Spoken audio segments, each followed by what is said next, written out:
ప్రభుత్వంలో స్కూళ్లలో విద్యార్థులు డ్రాప్అవుట్ సహజంగానే పెరిగాయి. ఇవే కాకుండా పరిశ్రమలు డ్రాప్అవుట్ అయ్యాయి, రాష్ట్రం నుంచి ఉద్యోగాలు డ్రాప్అవుట్ అయ్యాయి, పేదలకు ఉపాధి డ్రాప్అవుట్ అయింది.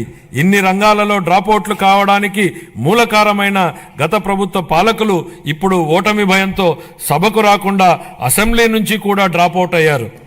వాళ్ళు ప్రజా జీవితం నుంచి శాశ్వతంగా డ్రాప్ అయ్యే రోజులు అతి త్వరలోనే ఉన్నాయి అధ్యక్ష. అనేక పరిశ్రమలు, ఎంఎస్ఎంఈలు, ఎస్సీ మరియు ఎస్టీ వర్గాలకు చెందిన వ్యాపారవేత్తలకు ప్రోత్సాహాల కోసం ఇవ్వాల్సిన 11,000 కోట్ల రూపాయల పైగా బకాయిలను గత ప్రభుత్వం నిలిపేసింది. వీటిలో 377.73 కోట్ల రూపాయల బకాయిలను మా ప్రభుత్వం ఇప్పటికే చెల్లించింది. ఒకప్పుడు వ్యాపారాన్ని ఈజ్ ఆఫ్ డూయింగ్ బిజినెస్ గురించి మాట్లాడుకున్నాం. ఇప్పుడు మన గౌరవ ముఖ్యమంత్రి గారు స్పీడ్ ఆఫ్ డూయింగ్ బిజినెస్ పై దృష్టి సారించారు. ప్రతి ఇంటికి ఒక ఐటీ ఉద్యోగి ఉండాలని అప్పట్లో మేము కృషి చేశాం. నేడు ఇంకొక అడుగు ముందుకేసి ప్రతి కుటుంబానికి వ్యాపారవేత్త ఉండాలనే లక్ష్యంతో ముందుకెళ్తున్నాం. ఓర్వకల్లు, కొప్పర్తి అనే 2 పారిశ్రామిక వాడలకు ఆర్థిక సహాయం అందించి అభివృద్ధి చేసేందుకు కేంద్ర ప్రభుత్వం ఆమోదం తెలిపింది. పారిశ్రామిక కారిడార్ అభివృద్ధి పథకం కింద మూలపేట, దొనకొండ, చిలమత్తూరు మరియు కుప్పం అనే 4 కొత్త పారిశ్రామిక వాడలను ఎంపిక చేయడం జరిగింది. పారిశ్రామిక వృద్ధిని వేగవంతం చేయడానికి మరియు దృఢమైన పెట్టుబడి వ్యవస్థను నెలకొల్పడానికి మా ప్రభుత్వం ముందు చూపుతో కూడిన అనేక విధానపరమైన కార్యక్రమాలను ఆవిష్కరించింది. 4 లక్షల మందికి ఉద్యోగ అవకాశాలు కల్పించే దిశగా ప్రధాన పెట్టుబడిదారులైన NTPC, green energy limited, Arcelor Mittal steel company, NHPC, BPCL, Reliance industries, LG electronics, TCS, Tata power, Greenko group, Hero future energies, Ecoren ఎనర్జీల నుండి మా ప్రభుత్వం 6.3 లక్షల కోట్ల రూపాయల పెట్టుబడి హామీలను సాధించగలిగింది. ఈ సందర్భంగా పెట్టుబడుల సాధనలో శ్రీ నారా లోకేష్ గారి గురించి ప్రత్యేకంగా చెప్పాలి అధ్యక్ష. ఆర్సిలర్ మిట్టల్ స్టీల్ కంపెనీ రాష్ట్రానికి వచ్చేలా చేయడంలో ఆయనదే కీలక పాత్ర. అలాగే ప్రతిష్టాత్మక సంస్థలకు చెందిన డేటా సెంటర్లను రాష్ట్రానికి వచ్చేలా చేసే విషయమై లోకేష్ గారు దృష్టి పెట్టారు. 25-26 ఆర్థిక సంవత్సరానికి గాను పరిశ్రమలు మరియు వాణిజ్య శాఖకు 3,156 కోట్ల రూపాయలను కేటాయింపును ప్రతిపాదిస్తున్నాను. ఇంధన రంగం ప్రమాణ స్వీకారం చేసిన రోజునే గత ప్రభుత్వం విద్యుత్ కొనుగోలు ఒప్పందాలను రద్దు చేస్తున్నట్లు ప్రకటించడంతో విద్యుత్ రంగం సర్వనాశనమైంది. అసమర్థ పాలన, అప్పులు పెరిగి మరియు టారిఫ్ భారం కారణంగా ఈ రంగం 1.29 లక్షల కోట్ల రూపాయలకు పైగా నష్టాలను చవిచూసింది. విద్యుత్ కొనుగోలు ఒప్పందాలను గత ప్రభుత్వం నిర్లక్ష్యంగా రద్దు చేయడంతో మన రాష్ట్రం అధిక ధరకు విద్యుత్తును కొనుగోలు చేయాల్సి వచ్చింది. దీనివల్ల ట్రూ అప్ ఛార్జీల పేరుతో ప్రజలపై పెనుభారం మోపబడింది.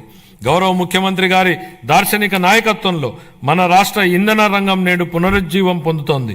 గ్రీన్ హైడ్రోజన్ ఉత్పత్తిలో 2030 నాటికి భారతదేశం యొక్క మొత్తం ఉత్పత్తిలో 1/3 సాధించాలనే ధ్యేయంతో రాష్ట్రాన్ని గ్రీన్ హైడ్రోజన్ హబ్గా మార్చడమే మా ప్రభుత్వ లక్ష్యం.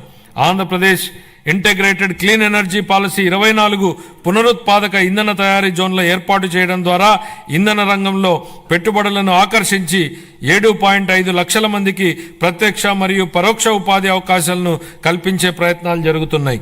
25-26 ఆర్థిక సంవత్సరానికి గాను ఇంధన శాఖకు 13,600 కోట్ల రూపాయల కేటాయింపును ప్రతిపాదిస్తున్నాను. రవాణా మరియు రహదారి భవనాల శాఖ గత పాలకుల నిర్లక్ష్యం వలన మరియు నిర్వహణ లోపం వలన రాష్ట్ర రహదారులు అధ్వానంగా తయారవడంతో పాటు ఉన్న మౌలిక సదుపాయాల పురోగతి కూడా కొన్ని సంవత్సరాలు వెనుకకు మరలింది. రహదారుల పునరుద్ధరణకు చేపట్టినటువంటి పాట్ హోల్ ఫ్రీ ఆంధ్ర గణనీయమైన పురోగతిని సాధించింది. మరమ్మతులు చేపట్టిన 20,059 కిలోమీటర్లలో 17,605 కిలోమీటర్ల మేర రహదారి పనులు కేవలం 3 నెలల వ్యవధిలో పూర్తి చేయడం జరిగింది. అదనంగా జిల్లా ప్రధాన కేంద్రాల నుండి మండల ప్రధాన కేంద్రాల వరకు మరియు వాటిని ఆనుకుని ఉన్న మండల ప్రధాన కేంద్రాల మధ్య 2 వరుసల రహదారి అనుసంధాన పనులు చేపడుతున్నాం. వీటిలో భాగంగా ఆంధ్రప్రదేశ్ మండల అనుసంధాన మరియు గ్రామ అనుసంధాన మెరుగుదల ప్రాజెక్టు మరియు ఆంధ్రప్రదేశ్ రహదారులు మరియు వంతెనల పునర్నిర్మాణ ప్రాజెక్టుల కింద 2,522 కిలోమీటర్ల రహదారి విస్తరణ పనులు మరియు 464 వంతెన నిర్మాణ పునర్నిర్మాణ పనులు ఉన్నాయి. 25-26 ఆర్థిక సంవత్సరానికి రవాణా రహదారులు మరియు భవనాల శాఖకు 8,785 కోట్ల రూపాయలను కేటాయింపును ప్రతిపాదిస్తున్నాం. పర్యాటక మరియు క్రీడలు మరియు సంస్కృతి ఆంధ్రప్రదేశ్ పర్యాటక విధానం 24-29 ద్వారా మా ప్రభుత్వం పర్యాటక రంగానికి పరిశ్రమ హోదాను కల్పించడం జరిగింది. అత్యంత పర్యావరణ ప్రమాణాలతో కూడిన ప్రతిష్టాత్మక బ్లూ ఫ్లాగ్ సర్టిఫికేషన్ను ఋషికొండ బీచ్ నిలుపుకుంది. దీనికి తోడు అఖండ గోదావరి, గండికోట వంటి ఐకానిక్ పర్యటన ప్రాజెక్టులు పర్యాటకానికి అగ్రశ్రేణి గమ్యస్థానంగా రాష్ట్రం యొక్క ఖ్యాతిని ఇనుమడింపజేస్తున్నాయి. ఆంధ్రప్రదేశ్ క్రీడా విధానం 24-29 ద్వారా మెరుగైన క్రీడా సంస్కృతిని పెంపొందించడానికి మరియు క్రీడా నైపుణ్యాలను ప్రోత్సహించడానికి మా ప్రభుత్వం కట్టుబడి ఉంది. క్షేత్రస్థాయి క్రీడాకారులను ప్రోత్సహించి వారి క్రీడా శిక్షణను మెరుగుపరచడం ద్వారా మన రాష్ట్రాన్ని క్రీడా ప్రతిభకు ప్రముఖ కేంద్రంగా నిలబెట్టడమే ఈ క్రీడా విధానం యొక్క ముఖ్య ఉద్దేశం. 25-26 ఆర్థిక సంవత్సరానికి యువజన, పర్యాటక మరియు సాంస్కృతిక శాఖకు 469 కోట్ల రూపాయల కేటాయింపును ప్రతిపాదిస్తున్నాను. గృహ మంత్రిత్వ శాఖ గత ప్రభుత్వం అనుసరించే విధానాల వలన పోలీసు బలగాల స్థైర్యంపై దెబ్బతీశాయి, వారి సామర్థ్యాన్ని కుంగదీశాయి. దీని ఫలితంగా రాష్ట్రంలో అరాచకం రాజ్యం చేసింది. మాదక ద్రవ్యాలు అడ్డు అదుపు లేకుండా తాండవించాయి. పోలీసు బలగాల ఆత్మస్థైర్యాన్ని పెంపొందించడం కోసం 920 కోట్ల రూపాయల మేర పేరుకుపోయిన బకాయిల నుండి 250 కోట్ల రూపాయల బకాయిలను ఇటీవలే చెల్లించాం. గత ప్రభుత్వం 2 ఏళ్లుగా నిలిపేసిన గ్రూప్ పర్సనల్ యాక్సిడెంట్ ఇన్సూరెన్స్ పాలసీని మా ప్రభుత్వం పునరుద్ధరించడం జరిగింది. పోలీస్ దళం ఆధునీకరణ పథకం కింద 61.20 కోట్లని విడుదల చేశాం. శాంతి భద్రతలను బలోపేతం చేయడానికి మరియు ఉపాధి కల్పించడానికి 6,100 మంది పోలీసు కానిస్టేబుళ్ల నియామ ప్రక్రియ జరుగుతోంది.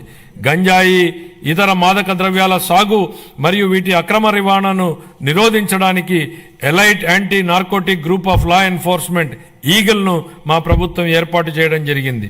సైబర్ నేరాల ముప్పు పెరుగుతుండడంతో ప్రతి జిల్లాలో ఒక సైబర్ పోలీస్ స్టేషన్ని ఏర్పాటు చేయడానికి ప్రణాళికలు రూపొందించడం జరుగుతోంది. పోలీసు శాఖను మరింత చురుగ్గా తీర్చిదిద్దేందుకు వాహనాల కొనుగోలుకు మా ప్రభుత్వం కృషి చేస్తోంది. 25-26 ఆర్థిక సంవత్సరానికి గృహ మంత్రిత్వ శాఖకు 8,570 కోట్ల రూపాయల కేటాయింపును ప్రతిపాదిస్తున్నాను. రెవెన్యూ శాఖ గత ప్రభుత్వం ఆంధ్రప్రదేశ్ భూ హక్కు చట్టాన్ని సరైన జాగ్రత్తలు తీసుకోకుండా హడావిడిగా తీసుకొచ్చింది. ప్రజల నుండి వచ్చిన తీవ్రమైన ఒత్తిడి మేరకు ఈ చట్టాన్ని రద్దు చేసి భూ యాజమాన్యంపై ప్రజలకు ఉన్న భయాన్ని మా ప్రభుత్వం తొలగించింది.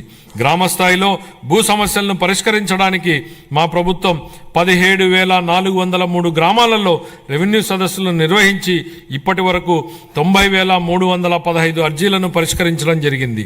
సుమోటో కుల ధృవీకరణ విధానం ద్వారా రాష్ట్రంలోని అన్ని కుటుంబాలకు కుల ధృవీకరణ పత్రాలను ఆన్లైన్లో అందుబాటులో ఉంచడం జరిగింది. ఫ్రీ హోల్డ్ భూముల పునఃపరిశీలన చేపట్టి పూర్తి చేశాం. రీసర్వే పూర్తయిన 6,688 గ్రామాలలో గ్రామ సభలను జరిపి ఫిర్యాదుల పరిష్కారానికి తాజా ప్రాదేశిక డేటాను నిర్వహించడం జరుగుతోంది. కార్మిక శాఖ దారిద్ర్య రేఖకు దిగువన ఉన్న కుటుంబాల భద్రత కోసం కుటుంబ యజమానికి చంద్రన్న బీమా పథకం అమలుకు సంబంధించిన విధి విధానాలను నిర్ణయించేందుకు వర్కింగ్ కమిటీ ఏర్పాటు చేశాం. గుంటూరు, శ్రీ సిటీ, కర్నూలు, పెనుగొండ, అచ్యుతాపురం, శ్రీకాకుళం మరియు నెల్లూరు జిల్లాలలో ఈఎస్ఐ ఆసుపత్రుల నిర్మాణానికి భూములను గుర్తించడం జరిగింది. తిరుపతిలో ఈఎస్ఐ ఆసుపత్రిని 50 నుండి 100 పడకలకు పెంచడానికి ఆమోదించడం జరిగింది. ఇతర విధానాలు గౌరవ ముఖ్యమంత్రి గారి మార్గదర్శకంలో ఈ కింద ముఖ్య విధానాలను మా ప్రభుత్వం